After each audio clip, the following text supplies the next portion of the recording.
Hello everyone, discuss करने वाले हैं एक ऐसे सवाल जो अर्थिंग से रिलेटेड है और स्फीयर की बात करनी है जिसके लिए इलेक्ट्रिक फील्ड और इलेक्ट्रिक पोटेंशियल डिस्कस करनी है। तो सवाल एक बार देख लिया जाए, सवाल का कहना क्या है। ये metal sphere of radius r1 यानी एक मेटल स्फीयर है यानी कंडक्टिंग है जिसकी रेडियस r1 है with A charge q is placed at the center of an uncharged thin conducting cell of radius r2।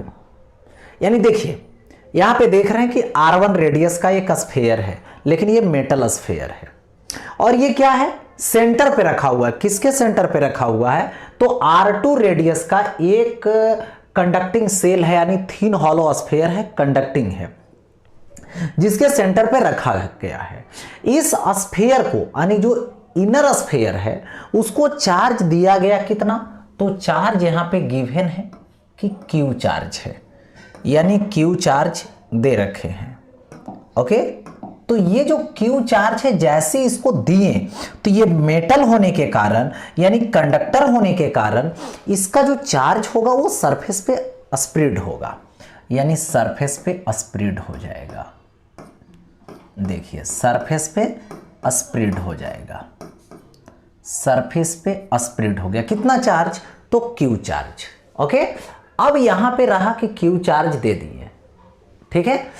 इसके बाद बोला गया कि ये देख रहे हो फिगर में, फिगर दे रखा है, तो यहां पर क्या होगा कि ये जो आउटर स्फीयर है वो अर्थेड है, तो चार्ज तो इसको दिए, तो यहां पर इलेक्ट्रोस्टैटिक इंडक्शन होती है, तो ये प्लस है तो नियरेस्ट जो होगा वो इलेक्ट्रोस्टैटिक इंडक्शन के कारण नेगेटिव चार्ज से चार्ज होगा, कंडक्टर होने के कारण इक्वल अमाउंट होगा, तो यहां पर नेगेटिव चार्ज होगा।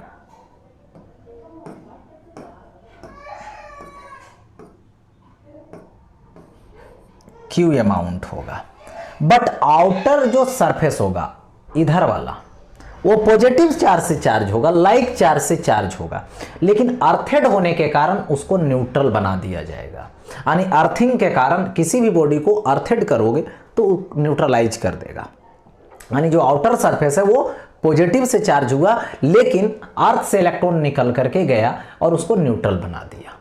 ऐसा सिचुएशन हो गया। अब आगे सुनिए, ये तो सिचुएशन हो गया figure. Find electric field and potential at the positions. Position क्या है? फर्स्ट है, जिसमें यह बतलाया जा रहा है कि ये जो पोजीशन बताया जा रहा है वो क्या है? R है बट R2 से ग्रेटर है। R2 इसका रेडियस हुआ, इससे ग्रेटर डिस्टेंस पे, यानी एक पॉइंट लीजिए M। देखिए यानी M पॉइंट की जो डिस्टेंस है ओरिजिन से वो R2 से ग्रेटर है। ओके, लोकेशन R पे है, एक हो गया। तो इसी पे पहले निकालनी है M पॉइंट पे। तो M पॉइंट पे कितने लोग फील्ड देगा? तो 2 लोग देगा, ये पॉजिटिव वाला देगा और ये नेगेटिव वाला देगा। ओके, तो पॉजिटिव वाला से जो फील्ड होगा मतलब ये वाला जो देगा ये इस तरफ देगा। किस पॉइंट पे? M पॉइंट पे। कौन दे रहा है? फर्स्ट स्फीयर, ठीक है। अगर देखो सेकेंड वाला लो तो ये सेकेंड वाला क्या है? नेगेटिव है, इसका भी आउटर पॉइंट है, ठीक है। तो ये क्या है? नेगेटिव वाला, तो नेगेटिव वाला इनसाइड देगा, तो ये क्या होगा? EM2, यानी M पॉइंट पे कौन दिया? सेकेंड दिया। इनर मतलब इनसाइड दिया, क्यों? नेगेटिव होने के कारण, ये पॉजिटिव होने के कारण आउटसाइड। तो यहां पर M पॉइंट पे इलेक्ट्रिक फील्ड लोगे तो आउटर वाले में, यानी देखो जो आउटसाइड जा रहा है उसमें क्या करेंगे? इनसाइड वाले को माइनस कर देंगे अपोजिट डायरेक्शन होने के कारण। EM कौन देगा? ए वाला। आउटर पॉइंट पे क्या होगा? KQ by R square minus KQ by ये भी R स्क्वायर होगा, KQ बाई R स्क्वायर। तो क्या हो जाएगा? दोनों इक्वल अमाउंट का दे रहा है तो 0 हो जाएगा। तो इलेक्ट्रिक फील्ड यहां पे क्या हो गया? 0 हो गया। अब क्या करनी है? इस पॉइंट पे पोटेंशियल लेनी है, तो पोटेंशियल भी कितने लोग देगा? 2 लोग देगा। एक देगा इनर स्फीयर और एक देगा आउटर स्फीयर, और दोनों के पोटेंशियल को ऐड करेंगे वहां पे। लेकिन इलेक्ट्रिक फील्ड को किए डायरेक्शन के साथ, ठीक है, और पोटेंशियल को करेंगे ऐड, ठीक है, विथ नेचर। डायरेक्शन के साथ इसको लिए अपोजिट करके, लेकिन उसमें मैग्नीट्यूड निकालेंगे और नेचर लगा देंगे कि जो पॉजिटिव वाला है वो पॉजिटिव वोल्टेज देगा और ये नेगेटिव वाला है जो नेगेटिव वोल्टेज देगा। देखो तो एम पॉइंट पे कौन देगा? तो Vm1 प्लस Vm2। दोनों के लिए, इस इनर स्फीयर के लिए ये आउटर पॉइंट है क्योंकि इसका लोकेशन R2 से ग्रेटर है, तो इसके लिए भी आउटर पॉइंट है, इसके लिए भी आउटर पॉइंट है। दोनों के लिए आउटर पॉइंट पे जो इलेक्ट्रिक पोटेंशियल होगी वो एक होगा KQ और बाई R प्लस Q लेंगे, लेकिन Q कैसा लेंगे? सेकेंड वाला का, निगेटिव, बाई R। तो KQ बाई R ये माइनस हो जाएगा, KQ by R is equal to 0। तो ये क्या हो गया? फर्स्ट कंडीशन का। यानी कौन सा कंडीशन का? तो एम पॉइंट पे किस टाइम, जिस समय R ग्रेटर है R2 से, उस समय की स्टोरी हो गई। सेकेंड स्टोरी क्या बताया जा रहा है?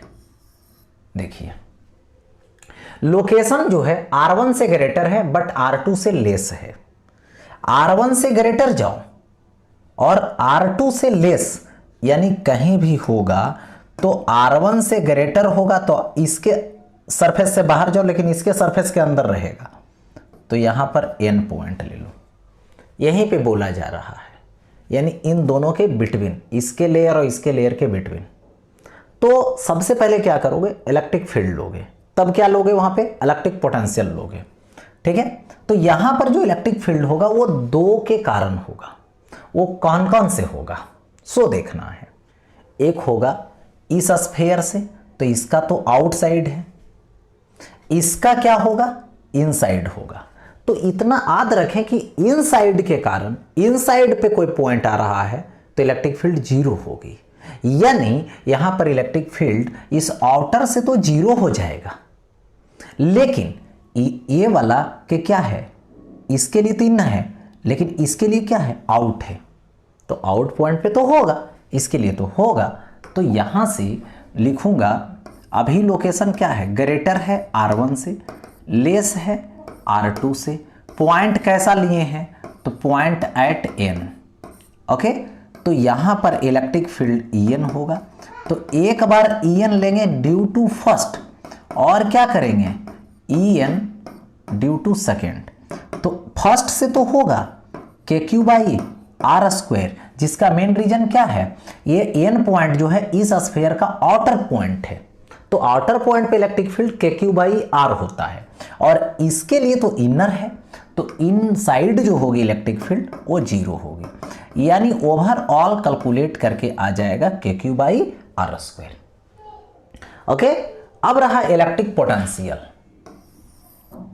इलेक्ट्रिक पोटेंशियल लिखेंगे Vn, यानी एन पॉइंट पे निकालने वाले हैं। तो कितने लोग देगा? 2 लोग, एक फर्स्ट स्फीयर और एक सेकेंड स्फीयर। तो सेकेंड स्फीयर हो जाएगा यहां पे ड्यू टू, देखिए ऐसा, ठीक है। तो अब बात रही कि एन पॉइंट पे पोटेंशियल सबसे पहले ये देगा, तो इसके लिए क्या होगा? आउटर पॉइंट है, और इसके लिए क्या है? इनर पॉइंट है। तो इसके लिए जो आउटर पॉइंट पे लोगे, तो आउटर पॉइंट पे पोटेंशियल होगी KQ by R plus K और माइनस Q और बाई R2 लेंगे, जिसका रीजन क्या बना? देखिए हुआ क्या, इसके लिए तो आउटर पॉइंट है, तो आउटर पॉइंट R डिस्टेंस पे तो इलेक्ट्रिक पोटेंशियल ले लोगे, KQ बाई R होता है।